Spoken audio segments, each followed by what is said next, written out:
जब देवहूति ने देखा मेरे माता पिता विकल हो रहे हैं, आंखों से आंसू ही नहीं बंद हो रहे, पधारने लगे हैं, तो देवहूति कहने लगी पिताजी पिताजी मेरी एक बात सुन लो, एक बात सुन लो मेरी, मैं वचन देती हूँ जितने दुख आएंगे जितने संकट आएंगे पिताजी मैं सब सहन कर लूंगी, सब सहन कर लूंगी, पर तुम्हारी जो मर्यादा में यश में कभी कोई दाग न लगने दूंगी, करेंगे नहीं होगी। कहने लगी कि सह लूंगी दुख सभी जग के, पितुदेव नहीं रोने दूंगी, और इस पवित्र मर्यादा को पितुदेव नहीं खोने दूंगी। सारे कष्ट सह लूंगी, मर जाऊंगी, पर कोई गलत काम करके तुम्हारे इस निर्मल यश में कभी कोई दाग नहीं। लोग बड़ा करुणित से बहुत अच्छी कथा आगे कि मुझसे कहते बन जाए, आपसे सुनते बन जाए। मित्रों, आशीर्वाद दे करके महाराज मनु और शत्रुपा जी अपने महल चले जाए। महात्मा करदम योगी हैं, संत हैं, तपस्वी हैं, 2-4-10 दिन तो रहे, जैसे भजन में बैठ गए, भजन में समाधि में चले गए, नेत्र बंद हो गए, भजन का आनंद आ गया, समाधि में चले गए। अब जब समाधि में ध्यान ही नहीं है, समाधि लग गई संत की, समाधि में बैठे 2 वर्ष 4 वर्ष 10 वर्ष 20 वर्ष 50 वर्ष नहीं, लंबा समय बीतता जा रहा है, 100 वर्ष हो रहे हैं समाधि की, 100 वर्ष। ध्यान नहीं है संत को ध्यान ही नहीं है। चक्रवर्ती सम्राट की कन्या है, सारी पृथ्वी के शासक है महाराज मनु, और उनकी समाधि लग गई है। समाधि लगी है, कैसे सेवा करती है पति की कैसे सेवा करती है। कहा गया है सम्राट की कन्या को बनों में बन योगी ने आयु बितानी पड़ी, बन योगी ने आयु बितानी पड़ी, बड़े प्यार से पाली गई जो सुता, बन में बड़ी ठोकरें खानी पड़ी, अब बढ़नी से झाड़ती थी बन को, और लकड़ी इन्हें काट कर लानी पड़ी, और कब्रों के अभाव में चीथरों की लगोटी सुदेह लगानी पड़ी, कब्रों के अभाव में चीथरों की लगोटी सुदेह लगानी पड़ी। कपड़े नहीं, बहुत जीर्ण वस्त्र है, जो शरीर में कपड़े नहीं है, जीर्ण वस्त्र है। भैया बैठ जाओ थोड़ी देर बैठ जाओ, जीर्ण वस्त्र है, लंगोटी लगी। हमारे गुरुदेव कहा करते थे पतिव्रता स्त्री कुछ न पहने हो, एक फटी चिथड़ी धोती पहने हो, फटी चिथड़ी, तो पतिव्रता उस फटी चिथड़ी धोती में ऐसे दिखेगी। अगर पतिव्रता है, पतिव्रता फाटी लता नहीं गर्दन पर पोत, और सब सखियों में यो दिखे जो हीरे की जोत। एक रोटी लगाए, लेकिन पति की सेवा कैसे कर रही है, कैसे सेवा करती है पति की माता देवहूति। वो तो समाधि में बैठी 100 वर्ष होने को जा रही कि पति के प्रिय पूज्य पदांबुज को बड़े प्रेम से नित्य पखारती थी। नित्य सुबह पति के चरणों को धोकर चरणोदक लेती थी, नित्य सुबह पति के प्रिय पूज्य पदांबुज को बड़े प्रेम से नित्य पखारती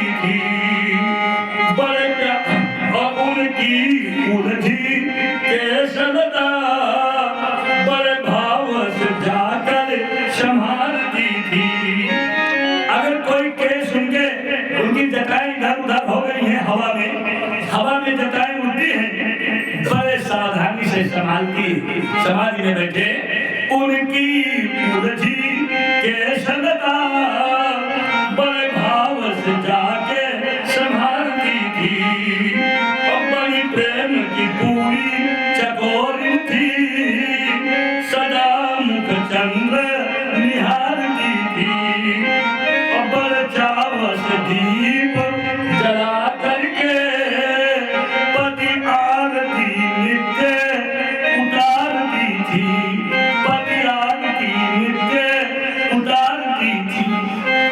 ये है सभ्यता भारत की, नित्य हमारे यहाँ नित्य झगड़ा करना।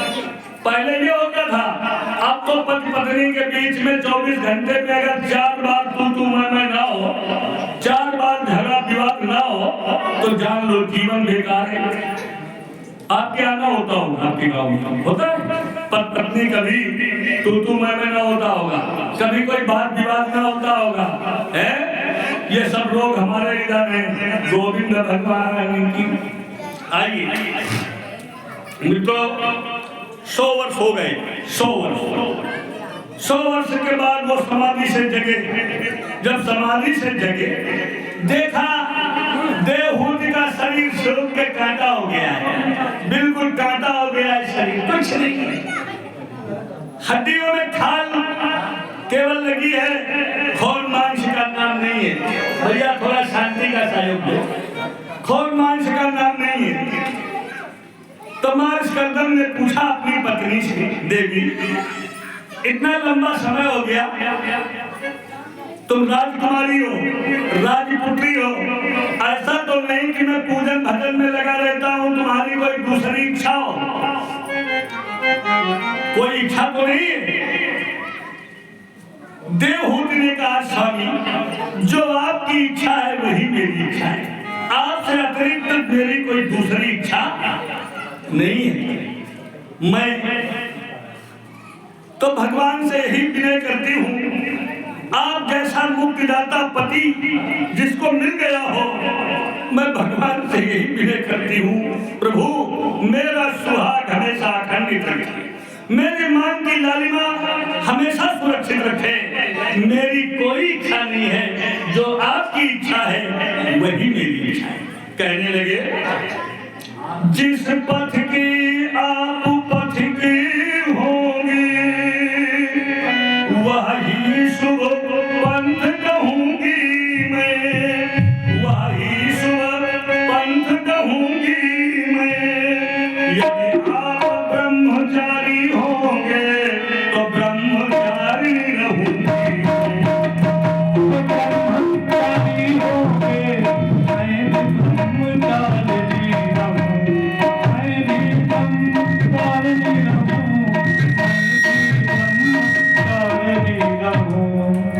जहां जिस घर में पत्नी के शरीर दो हो, इच्छा एक है, मन एक है, जो पति का मन हो वही पत्नी का मन हो, जो पति की इच्छा हो वही पत्नी की इच्छा, शरीर दो हो पर मन एक है।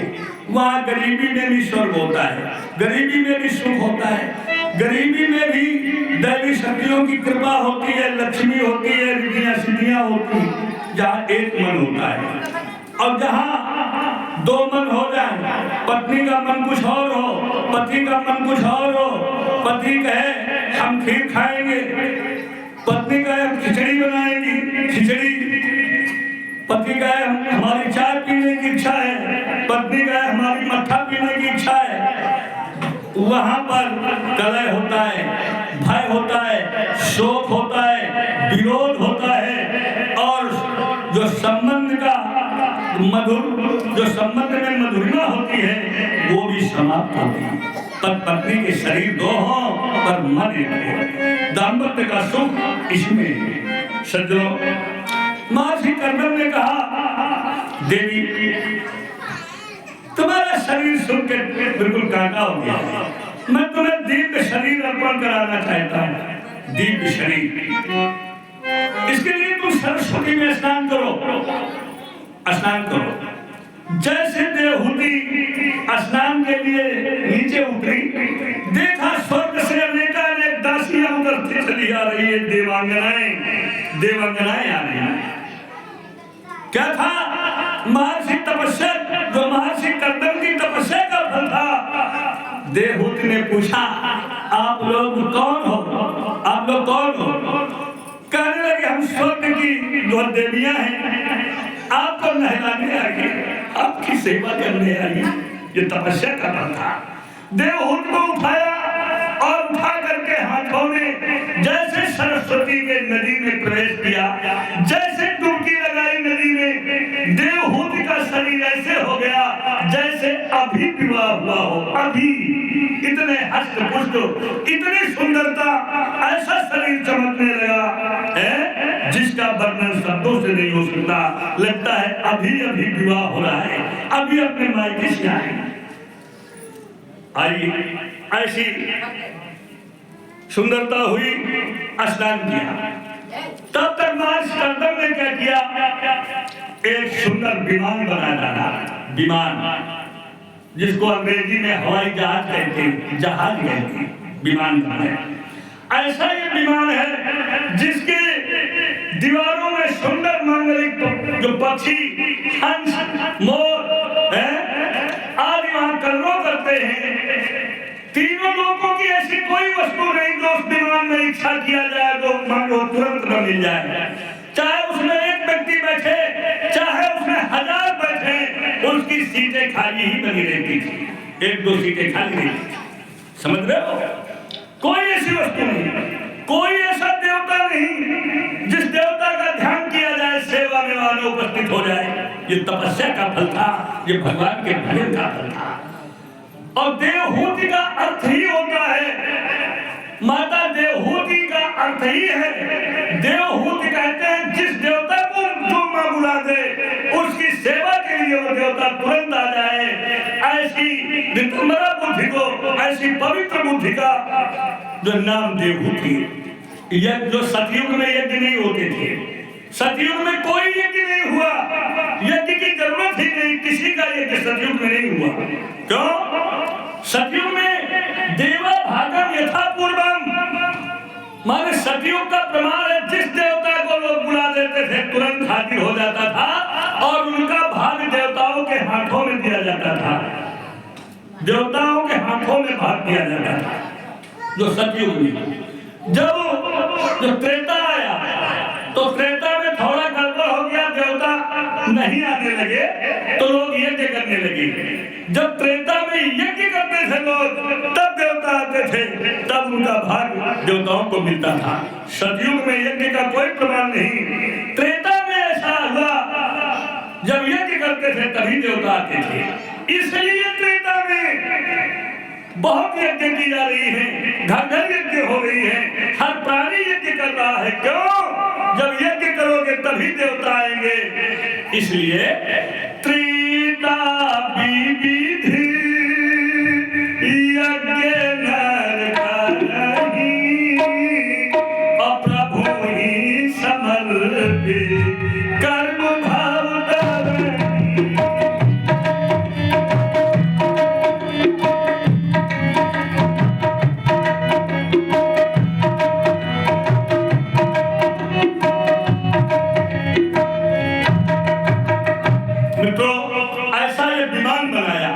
अपनी पत्नी को बैठाया जिस विमान का कभी कोई पूजा खराब होने वाला नहीं, जिस विमान में कभी एक बूंद डीजल पेट्रोल की आवश्यकता नहीं, ऐसा ये इस ऋषि के द्वारा जो विमान बनाया गया है। सज्जनों, अपनी पत्नी को बैठाया और बैठा करके अनादिकाल तक संपूर्ण तीर्थों का, संपूर्ण लोकों का, संपूर्ण पर्वतों का, सब जगह लोकों में कहीं वो विमान उड़ता नहीं था।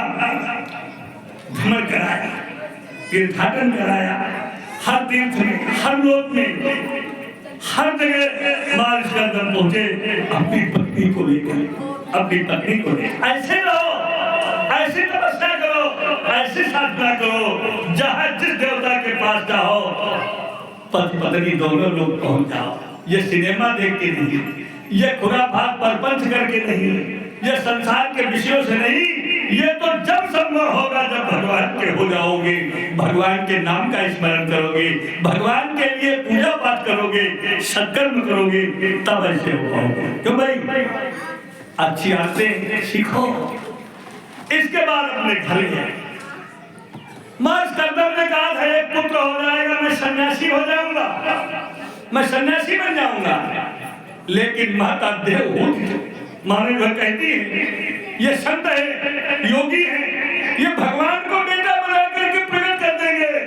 लेकिन मैं क्या करूं, अगर ये भगवान को बेटा बना करके माने भगवान को प्रकट करेंगे तो मैं सबसे पहले ऐसी कन्याएं प्रकट करूंगी जो त्रिदेवों को भी बेटा बना दे, जो तीनों देवताओं को बेटा बना दे। मैं ऐसी कन्याएं प्रकट करूंगी जो तीनों देवताओं को, त्रिदेवों को, बड़ा बड़ा विराट माने जो विराट भगवान को भी बच्चा बना दिया।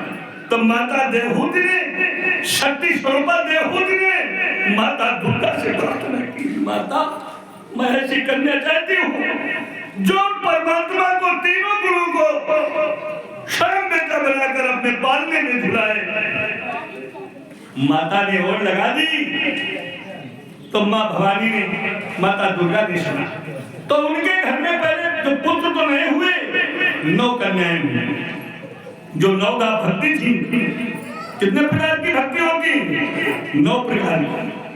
सबसे बड़ी भक्ति कौन है? सबसे श्रेष्ठ भक्ति कौन है? सबसे सुंदर भक्ति कौन है? श्रवणम, जहाँ भगवान की कथा हो रही हो, सत्संग हो रहा हो, सुनो, सबसे बड़ी भक्ति है। श्रवणम कीर्तनम विष्णु, स्मरणम पाद सेवनम, अर्चनम वंदनम दासे, साक्ष्यमात्म निवेदनम। श्रवण करो, भगवान से प्रेम कब होगा? जब उनकी कथा सुनोगे, श्रवण करोगे। भगवान से प्रेम करने के लिए सुनने की और कानों की आवश्यकता है। जब तक सुनोगे नहीं, भगवान को जानोगे नहीं, और जानोगे कैसे? सुनकर। तब तक भगवान से प्रेम नहीं होगा। क्यों? जाने बीनू ना होए पर की, और बिने पर की होए नहीं प्रीति।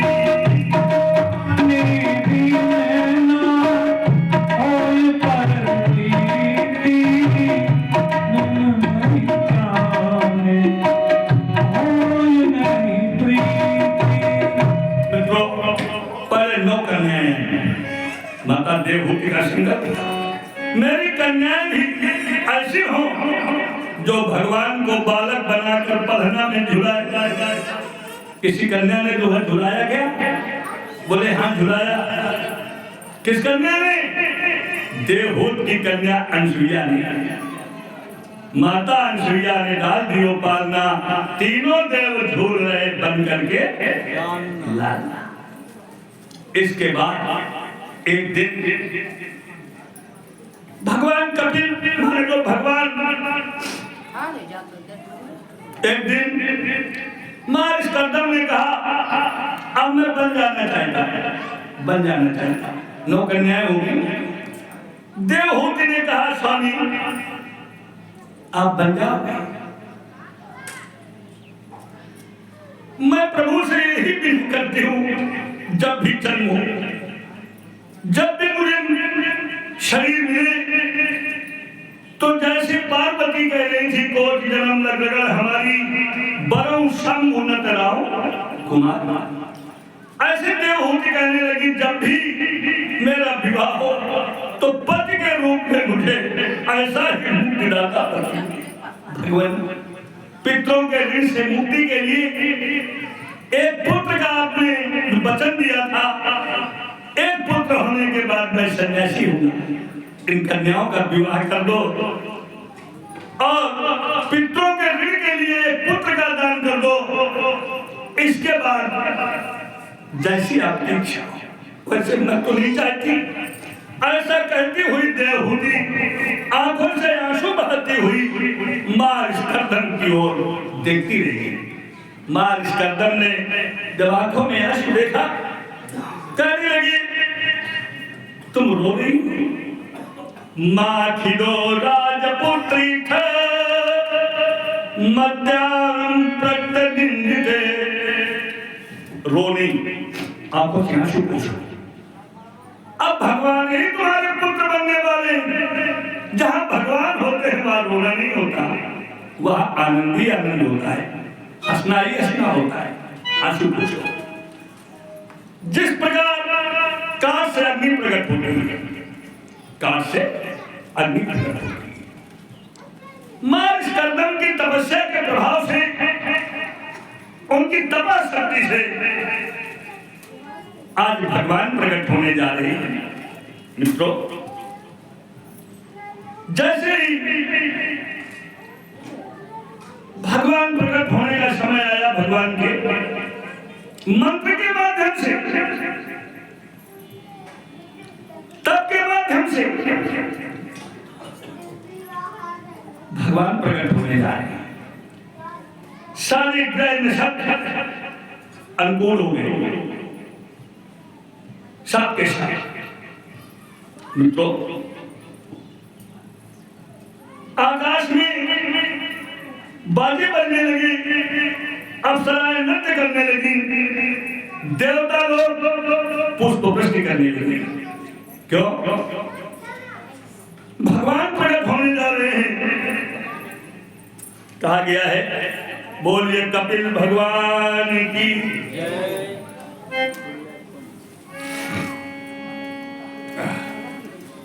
जैसे भगवान प्रकट हुए, बड़ा आनंद। जहां भगवान होते हैं वहां बड़ा आनंद होता है, कोई संकट नहीं होता। ठीक है। अब ब्रह्मा जी मरीच ऋषियों को लेके आए, भगवान की प्रार्थना किया, उनकी परिक्रमा किया और देवहूत से कहा, देवहूति तुम कितनी भाग्यवान, तुम तो भगवान की मां बनी हो। ये इतने ज्ञानी, जितने भी जीव अज्ञान अंधकार में भटक रहे हैं, 84 में जा रहे हैं, तमाम दुख पा रहे हैं, अज्ञानी जीवों को, अज्ञान में भटके हुए जीवों को ये सांख्य शास्त्र का उपदेश देकर सबका कल्याण करेंगे और तुम्हारा भी कल्याण करेंगे। ज्ञान देने के कारण इनका नाम होगा कपिल। ये कपिल के नाम से जाने जाएंगे। बोलिए भगवान कपिल की, कपिल के नाम से जाने जाएंगे। अपने पुत्र मार्शकर्दम से कहा, बेटा जो तुम्हारी 9 कन्याएं हैं, इनका विवाह पहले कर दो, इन ऋषियों से लो। कहने लगे, इसके बाद जो तुम्हारी इच्छा हो सो करना। ब्रह्मा के कहने के अनुसार मार्शकर्दम ने अपनी कला नाम की कन्या मरीच को, अनसुईया नाम की कन्या अत्रि को और अभिमन्यु नाम की कन्या अंगिरा को, हबीबू नाम की कन्या जो पुलस्त को, गति नाम की कन्या पुलह को, क्रिया नाम की कन्या कृत को, ख्याति नाम की कन्या भृग को, अरुंधति नाम की कन्या वशिष्ठ को, इनके साथ में 9 कन्याओं का विवाह कर दिया। इसके बाद भगवान कपिल के पास गए, बालक मार्शकर्दम ने हाथ जोड़कर प्रणाम किया, प्रभु आप बालक के रूप में हैं, लेकिन बालक नहीं, चराचर के पिता हैं आप, सबके पिता हैं। भगवान, मैं बालक समझ के प्रणाम नहीं कर रहा, मैं तो चराचर स्वामी समझकर, सारे जगत का स्वामी समझकर आपको प्रणाम कर रहा हूँ और आपसे निवेदन कर रहा हूँ। मैंने विवाह में ये वचन दिया था, एक पुत्र होने के बाद मैं सन्यासी हो जाऊंगा, तो मुझे आज्ञा दो, मैं अपने वचनों का पालन कर सकूं। भगवान ने कहा, हे कर्दम जी, आप जिसके लिए बन जा रहे हो तब करने, मैं तुम्हारे घर में बैठा हूं। जिसके लिए जा रहे हो वो तुम्हारे घर ही में बैठा है, अब बन काहे को जा रहे हो? कहने लगे, अपने वचनों का पालन करने जा रहा हूं। मैंने वचन दिया था, संकल्प दिया था। भगवान कपिल ने कहा, तुम बन जाओ, चाहे घर में रहो, लेकिन मृत्यु पर विजय पाने के लिए, 84 से बचने के लिए, नरक से बचने के लिए, 84 से बचने के लिए मेरा भजन अवश्य करो। चाहे घर में रह के करो और चाहे वन में रह के करो, लेकिन दुखों से बचने के लिए, 84 से बचने के लिए मेरा भजन अवश्य। कहने लगे प्रभु मैं बचनों से गिर जाऊंगा। बोले जाओ। अब मार्च कर्दम ने भगवान कपिल की परिक्रमा की और वन चले गए। वन में आदि पुरुष श्री नारायण के पवित्र नाम का स्मरण करते हुए, भागवत के 10वें स्कंद का पाठ करते हुए प्रभु ध्यान कर रहे। इधर जो मैया देवहूति, जिसका इतना सुंदर पति, इतना संस्कारित पति बन चला गया हो, बहुत दुखी रहती, बहुत कष्ट में रहती, आंखों से आंसू निकलते रहते हैं, सो नहीं पाए। वात्सल्यमयी भाव आइए बड़े दुख में। एक दिन भगवान कपिल संध्या बंदन से निवृत्त होकर, पूजा पाठ से निवृत्त होकर सुंदर आसन में बैठे थे। संध्या बंदन से निवृत्त होकर उस समय मैया को भगवान ब्रह्मा की बात याद आ गई। भगवान ने मुझसे कहा था, ब्रह्मा ने मुझसे कहा था कि ये भगवान है, ये सबका कल्याण करेंगे। भगवान सबका कल्याण करते हैं, ध्यान रखना। और ये माता का भी कल्याण करेंगे, इनका भी उद्धार करेंगे। भगवान कपिल संध्या बंदन करके बैठे, अब मैया को ब्रह्मा जी की बात याद आ गई। तो बालक स्वरूप भगवान कपिल के पास गए और जाकर हाथ जोड़ती। क्या करती है? हाथ जोड़ती। कहा गया है कि ब्रह्मा की बात याद करके मैं शरण आपकी आई हूँ, मैं शरण आपकी आई हूँ। अखिल भुवनपति के चरणों में कर जोर प्रणाम कर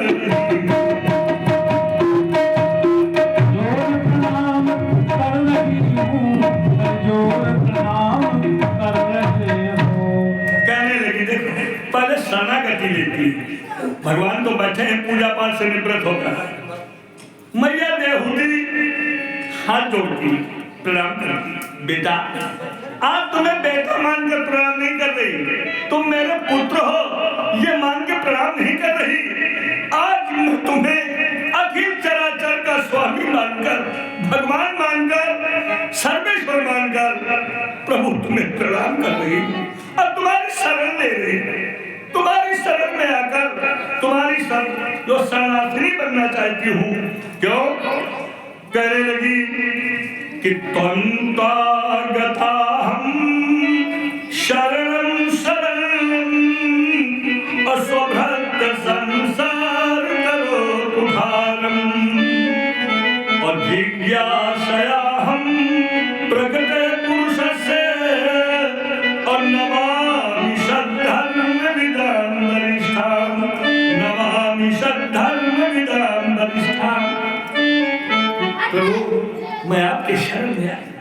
मैंने सुना है कि आप कभी अपने आए हुए शरण में शरणार्थी का त्याग नहीं करते। कितना पापी हो, मैं आप उसे त्यागते नहीं हो, तो मैं आपकी शरण में आई हूँ, प्रणाम कर रही। स्वामी, कुछ मुझे संदेह, कुछ मेरे हृदय में जो कौतूहल हो रहा है, मैं कुछ प्रश्न लेके आई हूँ। जब प्रश्न करूँ उत्तर देना प्रभु, शरणार्थी को संतुष्ट करना। कहने लगी, भगवान जिज्ञासा मेरी प्रबल यही, जो प्रश्न करूं उत्तर देना, शरणागत धर्म निभा करके शरणार्थी का दुख हर देना।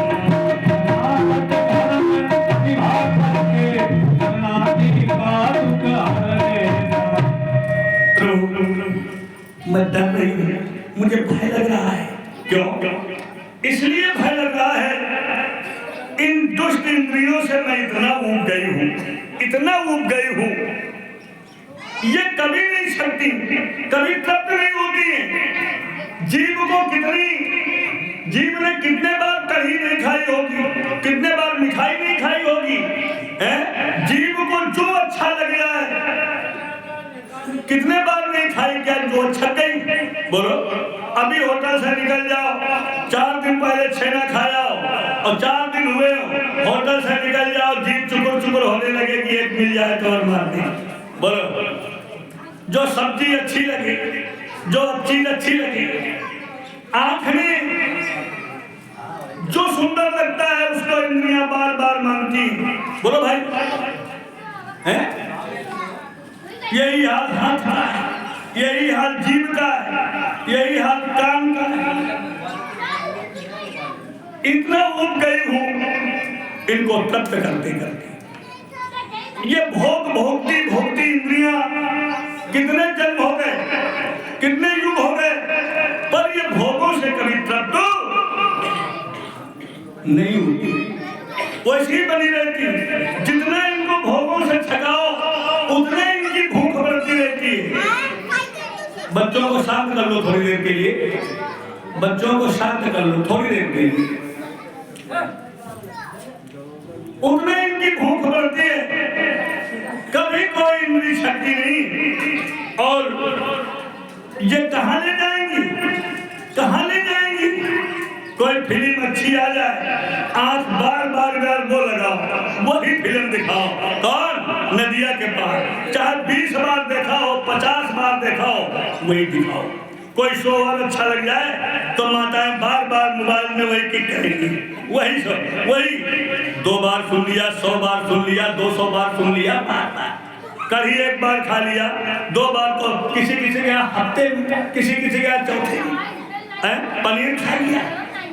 हफ्ते में क्या बनाओ? अरे पनीर बनाओ। कितने बार पनीर नहीं खाई।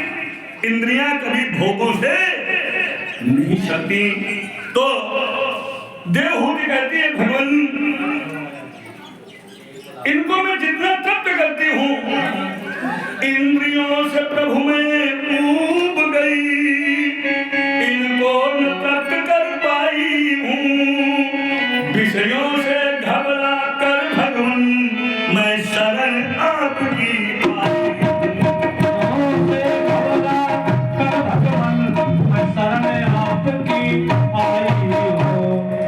विषयों से घबरा कर, कितने बार विषय नहीं भोगी, छक गए, अब इच्छा नहीं होती। बोलो, कहने लगी विषयों से घबरा कर प्रभु ये नर्क ले जाएंगी, 84 में चक्कर लगवाएंगी। क्यों? जहाँ काम होता है वहाँ भगवान नहीं होते, और जहाँ भगवान नहीं होते हैं वहाँ 84 का आना जाना बंद नहीं होता है। इसलिए मैं ऊब गई और इनको अभी तक छका नहीं पाई। ये विषयों से कभी छकी नहीं। भगवान ने कहा, माता ऐसे थोड़ी छकेंगी इंद्रियां, ऐसे नहीं छकेंगी। हे माता, जो तुमने प्रश्न किया है उसका उत्तर सुनो। शरीर तो सड़ेगा, गलेगा, मिट्टी में मिलेगा। न शरीर था और न बना रहेगा। शिरते शरीरम, जो सड़ेगा गलेगा, एक दिन मिट्टी में मिलेगा, उसको शरीर कहते हैं। ये था नहीं, रहेगा नहीं, न था न रहेगा। इसलिए इस पर इतराओ नहीं, इस पर अभिमान न करो। क्यों? ये मिट्टी का पुतला है।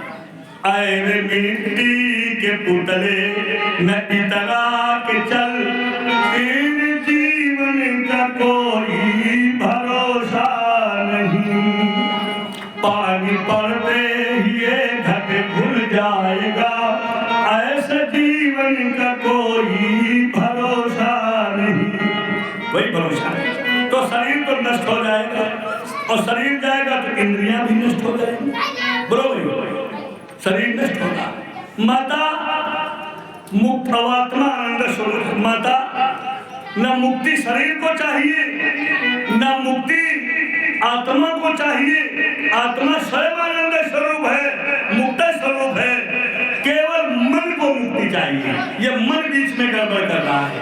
मन ही मनुष्य के बंधन और मोक्ष का कारण बनता है। गीता में कृष्ण कहते हैं मनेव मनुष्याणाम, ये कारण बंध मोक्ष है, ये बंधन और मोक्ष का कारण तुम्हारा मन ही तो है। मन ही बंधन और मोक्ष का कारण है। माता ये इंद्रियां ऐसे नहीं सकती। कहने लगे एक राजा था भगवान कपिल, अब यहां से अपनी गीता सुना रहे हैं, कपिल गीता जिसमें 9 अध्याय, जिस कपिल गीता में 9 अध्याय, वैसे गीता जो तमाम है, कृष्ण गीता, भीष्म गीता, समझ रहे हो, अष्टावक्र गीता, तमाम गीता है, कपिल गीता, पर यह कपिल गीता ऐसी है, ऐसी कपिल गीता है। भैया थोड़ा शांत रहो, थोड़ा शांत हो जाओ, बच्चों को शांत रखो।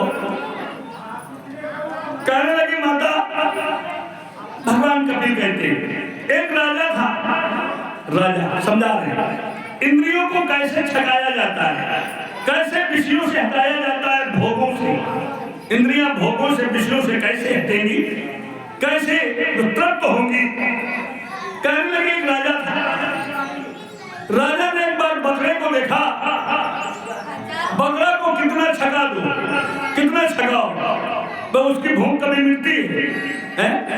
राजा ने देखा, उसे आश्चर्य हुआ, वो एक मुट्ठी चना ले आवे और दिन भर अपने नौकर से कहा इसको चला के लाओ, और वो बिल्कुल छका के ले आवे, बकरा बिल्कुल फूल जाए, दोनों को खाऊ चल जाए। 2 पेड़ चना दिखावे तो बकरा चाहे कहीं मुंह खाए तो जरूर खा ले। बोले देखो कितना छका है, लेकिन फिर भी 1-2 मुंह खा रहा है। ये महीनों क्रम चला। राजा ने समझ लिया कि इसको कोई छकाने वाला नहीं, कोई नहीं छका सकता इसको। तो राजा ने घोषणा की, जो इस बकरे को छका के ले आएगा, छक जाएगा, उसको मैं आधा राज्य दे दूंगा, आधे राज्य का स्वामी बना दूंगा। मित्रों, अब बड़े बड़े लोग जो प्रयास करेंगे, बड़े बड़े लोग प्रयास करते थे, लेकिन कोई बकरे को छकाकर नहीं ला पाता था। जैसे शाम को लाए और राजा एक पेड़ को चना दिखाए, पकड़ा, एक मुंह जरूर खा दी, जरूर खा दी। कहे छका होता तो खाता, छका होता तो खाता ही। छका उसको चलाने वाले को जेल में डाल दिया। बहुत सारे लोग जेल में चले गए, जेल में जगह न लग गई राजा के। अब तो बकरा जो लोगों ने लेना बंद कर दिया, दिन भर चलाओ, बाद में जेल जाओ। ये छकेगा नहीं, ये कोई बकरा नहीं है, ये कोई दूसरी वस्तु है। बकरा होता कितना खाता, जब दिन भर खिला रहे, दिन भर खिला रहे, दिन भर खिला रहे, और जो राजा के पास ले जाते हैं 2 मुंह खा लेता है, छकेगा नहीं। लोगों ने बकरा लेना बंद कर दिया, और जैसे बंद किया अब कोई नहीं आता था, किसको जेल जाना है, किसको जेल में मरना है। एक व्यक्ति ने सोचा मैं भी प्रयास करूं, शायद छका लूं। वो थोड़ा ज्ञानी था, विवेकी था, समझदार था, विवेक था उसके पास। तो उसने बकरा को लिया और ले करके खेत में नहीं ले गया, पहले घर में लाया, खूंटा में बांध दिया। एक बढ़िया डंडा उठाया, इतना बड़ा मोटा, उसको बगल में दबाया, बकरे की रस्सी खोली और रस्सी खोल करके जो चल दिया। अब वो चने के खेत में ले गया, बढ़िया फरा चना, जैसे बकरा घुसने लगा वैसे इसके मुंह में एक घसीट के दिया डंडा, बकरा पीछे हटा। फिर उसको बढ़िया मिष्ठान, मिठाई, पकवान, तमाम चीजें, और जैसे बकरा बढ़े वैसे एक डंडा घसीटे, बकरा पीछे। फिर बकरे को ये बनस्पत लावे, जैसे थोड़ा लमके वैसे फिर एक डंडा घसीटे। यही करते करते अब जो बकरे का ध्यान जो भोगों से हट गया, खाने पीने की वस्तुओं से हट गया। अब तो वो बकरा केवल डंडा को, डंडे वाले को देख रहा था, डंडा देख रहा था, अभी डंडा जो बगले में लिए, अगर जरा सी मुंह लगाएंगे तो फिर ये चमक देगा, फिर चमक देगा। जैसे वो चना दिखावे, बनस्पत दिखावे, फरे चने दिखाए, बकरा 3 हाथ पीछे हट जाए, आगे बढ़े, शायद लेखा लिया। बकरा देख रहा था डंडा लिए, तो बिना कहे चमक दे, पहले तो चना दिखावे और जैसे बकरा पीछे हटे फिर एक चमक दे। बकरे का ध्यान जो विषयों से, खाने से, पीने से, जो स्वाद से बिल्कुल हट गया।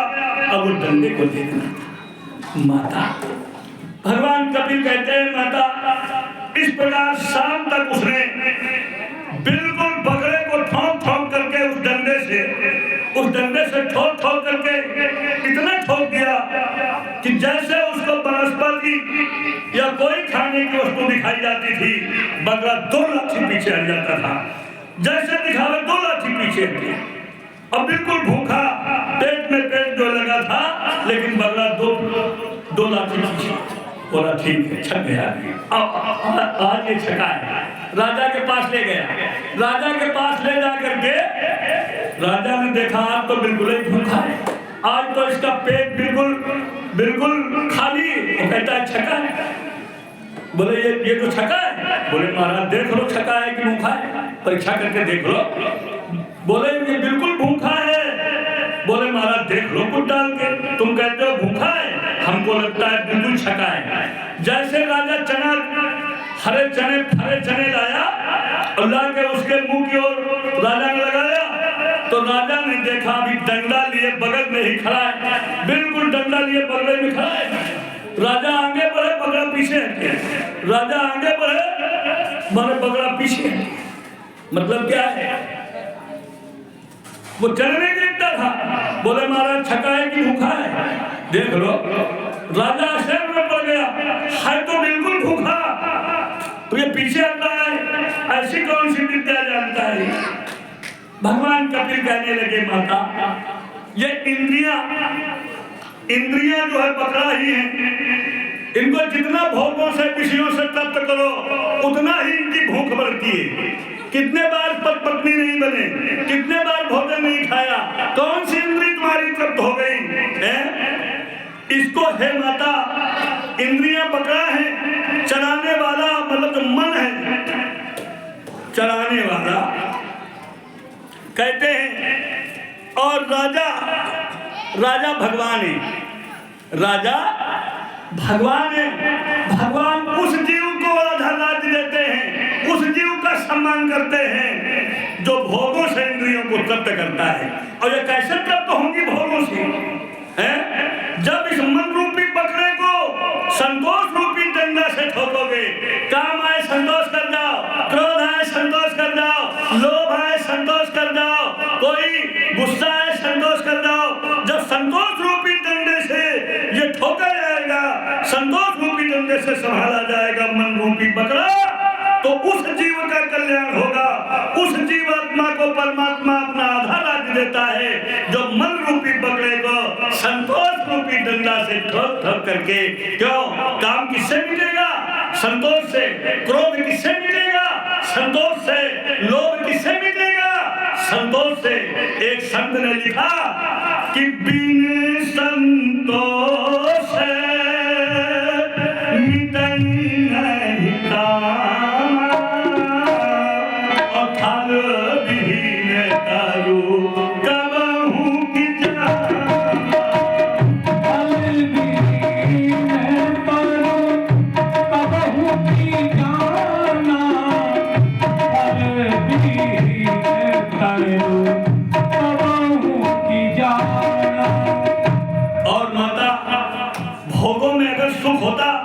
इंद्रियों को तृप्त करने में अगर सुख होता, इनमें सुख का अनुभव तो होता है। भोगों से जो सुख मिलता है, इसमें सुख की झलक तो होती है क्षण भर के लिए, पर इनमें आनंद नहीं होता। अगर इसमें सुख होता, सुख हो क्षण भर के लिए होता है, हालांकि जड़ में सुख नहीं होता, सुख भी आनंद में ही होता है। समझ रहे हो? शरीर जो जड़ है, शरीर क्या है? जड़ जड़ चेतन है, शरीर जड़ है। अगर जड़ शरीर में सुख होता, जड़ शरीर में, तो मरने के बाद भी लोग इसको संजो के रख लेते। भगवान कपिल कहते हैं मरने के बाद भी रख लेते। पति अपने पत्नी का मरा हुआ शरीर रख लेता, और पत्नी अपने पति के मरे हुए शरीर को रख लेती। क्यों? इंद्रियों का सुख इससे मिलता रहेगा। शरीरों में सुख नहीं था, अगर सुख होता लोग रख लेते। शरीर के मिलने में सुख नहीं था, दो आत्माएं जो मिल रही थी पति पत्नी की, एक क्षण के लिए मिल गई दो आत्माएं, तो उन अविनाशी आत्माओं के मिलन का सुख था। अगर शरीर के मिलने में सुख होता तो जो मरने के बाद लोग इसको संयोग के रख लेते। सोचो, जब बिंदु स्वरूप दो आत्माओं के मिलने में इतना सुख है, तो जिसको समुद्र स्वरूप भगवान मिल जाए, उस सुख का वर्णन हो सकता है? उस सुख को कोई शब्दों से कह सकता है? दो बूंदों के मिलने से पति पत्नी मिले तो दो आत्माओं के मिलने से जो आनंद हुआ, तो पति सारे जीवन गधा बनकर माया का भाग ढोने लगा, कहीं शादी करने लगा, कहीं गोबर बांधने लगा, कहीं कटिया बनने लगा, कहीं नौकरी करने लगा, कहीं धंधा करने लगा। पत्नी खुश रहे, और पत्नी अपने पति को खुश करने के लिए अपने को समर्पण करती है, सारा जीवन मन समर्पित करती है। क्यों? उस थोड़े सुख के लिए। पर वो सुख शरीरों का नहीं था, वो सुख दो आत्माओं के, दो चेतन माने आत्माओं के मिलने का था। सोचो, भगवान से मिल जाए माता, उसे कितना सुख होगा। हे माँ, कहते हैं इस शरीर से मैं और मेरा निकल जाए, मैं और मेरा निकल जाए, मैं किसका हूँ ये जीव को ज्ञान हो जाए, तो जीव परमात्मा से एक हो जाए। कहते हैं माता, मैं मेरा देह से निकाल करके मैं किस लिए यहाँ पर आया हूँ, किस लिए यहाँ पर आया हूँ, अपने को भूला हूँ जग में, इसलिए बहुत दुख पाया, इसलिए बहुत दुख पाया, ये बहुत दुख पाया, ये बहुत दुख पाया। हे माता, जो मेरे नाम का लगातार स्मरण करते हैं, लगातार मेरे नाम का सुमिरन करते हैं, मेरे नाम के सुमिरन से मन पवित्र होता है, मन निर्मल होता है, मन की गंदी वासनाएं समाप्त हो जाती हैं।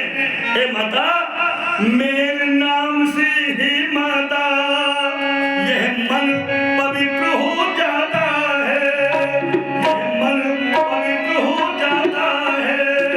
मेरे नाम का जापक भी मेरे समीप ही आता है, मेरे नाम का जापक भी मेरे समीप ही आता है, मेरे नाम का जापक भी मेरे समीप ही आता है, मेरे समीप ही आता है, मेरे समीप ही आता है। और माता, जो प्रकृति से बने हुए जो आकार प्रकार हैं, उसको जो मैं मेरा कहता है, जिसको प्रकृति ने बनाया है, जो प्रकृति से बना है, मैं मेरा कहता है।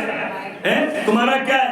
ये जो शरीर तुम्हारा है, शरीर है तुम्हारा, फिर तुम्हारा पुत्र कैसे हो गया, तुम्हारा धन कैसे हो गया, तुम्हारे रिश्ते नाते कैसे हो गए, जब शरीर ही तुम्हारा नहीं।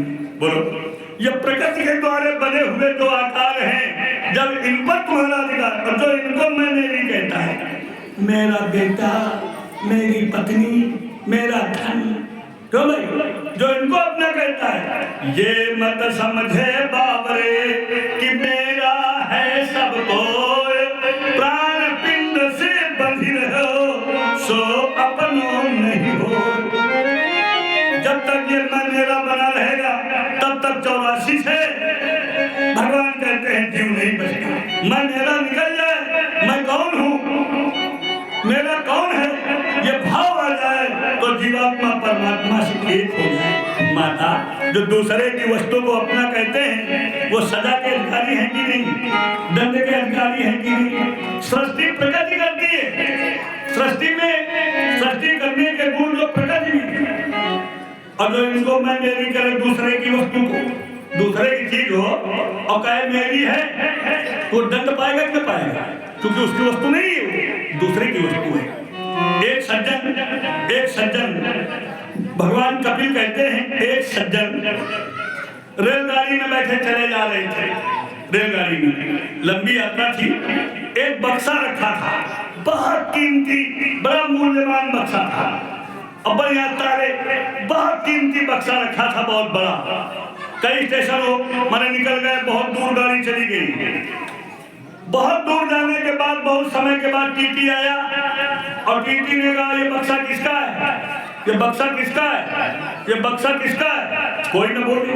और जिसकी सीट के सामने रखा था वो सोचे जब बक्सा इतना सुंदर है, जब बक्सा इतना कीमती है, इतना सुंदर है, ऊपर का बक्सा जो सुंदर था इतना सुंदर है, इतना कीमती है, तो इसके अंदर जो है कितना सुंदर माल होगा, कितना कीमती माल होगा। तो उसने कह दिया मेरा मेरा मेरा। तो टीटी ने कहा इसका तो टिकट, इसका टिकट है, बुकिंग टिकट है इसकी, कहां से बुक कराया। बोले साहब जल्दी में थे, इसको बुक नहीं करा पाए, अपनी टिकट ले लिया पर इसकी टिकट नहीं ले पाए। मेरी टिकट है। तो बोले तुम्हारी टिकट है इसकी नहीं। टीटी भला था, सज्जन था, उसने बक्से का मारे रसीद काट के दे दिया, कहाँ जाना है वहां जाना है, रसीद काट के दे दिया, लो पैसे दे लो। भला था, ज्यादा तर्क नहीं किया उसने। सज्जन बड़े खुश, जब बक्सा इतना सुंदर है, इतना सुंदर है, जिसके अंदर का सामान कितना सुंदर होगा। कोई बात नहीं। अब जब स्टेशन आया जहाँ उतरना था, अब वो बक्से को उठाने नीचे उतारे, बक्सा हिल नहीं रहा था। वही दशा थी, भूख सहजता से कई बारा लगे उठावन करे बेचारा, पूरी ताकत लगा दिया, पूरी ताकत, पर जो तिल भर भूख न सके छुड़ाई। दो चार लोगों को बुलाया, भैया इसको नीचे स्टेशन में धरा। कुछ भले लोग थे, 10-5 आदमी आ गए, ताकत लगाया और बक्से को स्टेशन में रखा दिया। अब उसको उठावे 4 आदमी, भैया उठवा दो, सर में उठवा दो, उठवा दो। 4 आदमी उठावे, बड़ी मुश्किल से उनके सर में बक्सा गया। अब जब सर में बक्सा गया तो वजन इतना था, थोड़ी देर बाद उनकी घी चलुच होने लगी। अब बक्सा गिरा और वही बैठ गए। पुलिस वाले देख रहे थे, 4 आदमी बक्सा उठा रहे हैं, इसके सर में उठवा दिया, कितने वजन है, क्या माल है इसमें, उनको संदेह हो गया। और वो बक्सा फिर झेल ही नहीं पाता था, उसको तो यह था बक्सा इतना कीमती है तो सामान कितना कीमती होगा। पुलिस वाले ने कहा बक्सा किसका है, बोले मेरा है। बोले तुम्हारा है, बोले इसकी चाबी कहाँ है, लो चाबी लो, इसमें देखेंगे क्या है। अब बक्सा उनका होता तो चाबी उनके पास होती, जब बक्सा उनका नहीं था तो चाबी कहाँ से। बोले साहब ऐसी हाथ डाले जेब में, बोले साहब चाबी तो नहीं। बोले बक्सा तुम्हारा है, ताला तुमने बंद किया, चाबी तुम्हारे पास नहीं। अब और शंका हुई पुलिस को, उसने जो ताला तोड़ा, बड़े मोटे मोटे ताले लगे थे। 1 घंटे बाद वो ताला टूटा, बड़े प्रयास के बाद, दन फट जैसे ताला जो टूटा, खोला बक्सा, देखा एक बड़े हट्टे कट्टे आदमी की लाश 3-4 टुकड़ों में भरी हुई रखी थी।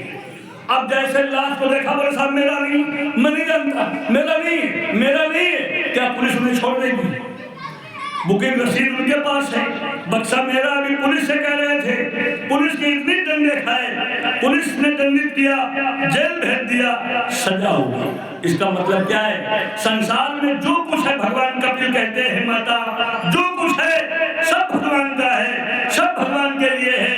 इसको जो अपना कहता है वो दंड पाता है, वो 84 में जाता है, उसे यमपुरी में दूध, जैसे धोबी जो कपड़ा साफ करता है ऐसे उसकी सफाई करते हैं। धोबी को देखा हो तालाब के घाट में कैसे पछाड़ कपड़ा साफ करता है। अंत में 84 में जाता है, दंडित होता है।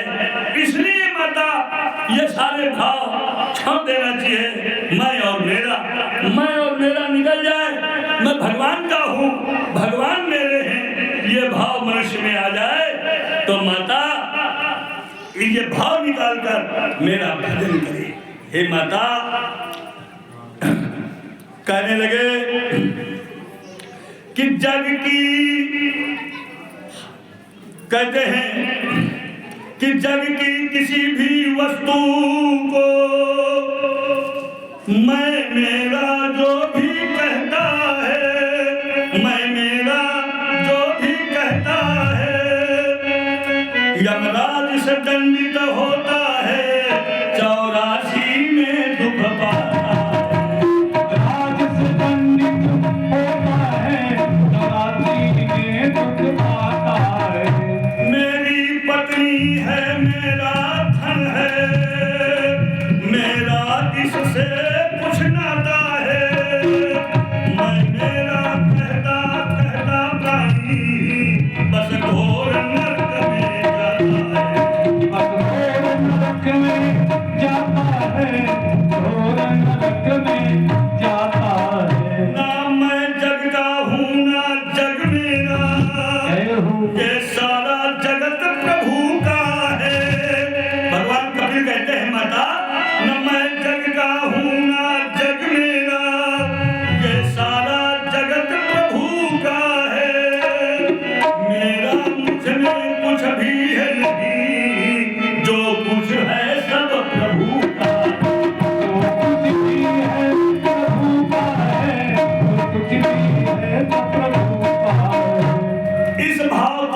करके माता इस पवित्र भाव को रखकर जो भगवान का भजन करता है, मैं और मेरा निकाल दिया, अभिमान निकल जाएगा, राम रहेगा। जिसने अभिमान को निकाल दिया, राम आ गया। मैं मेरा निकल जाए, मैं कौन हूँ, किस लिए आया हूँ, मेरा कौन है, मैं किसका हूँ, मैं प्रभु का हूँ, प्रभु मेरे हैं।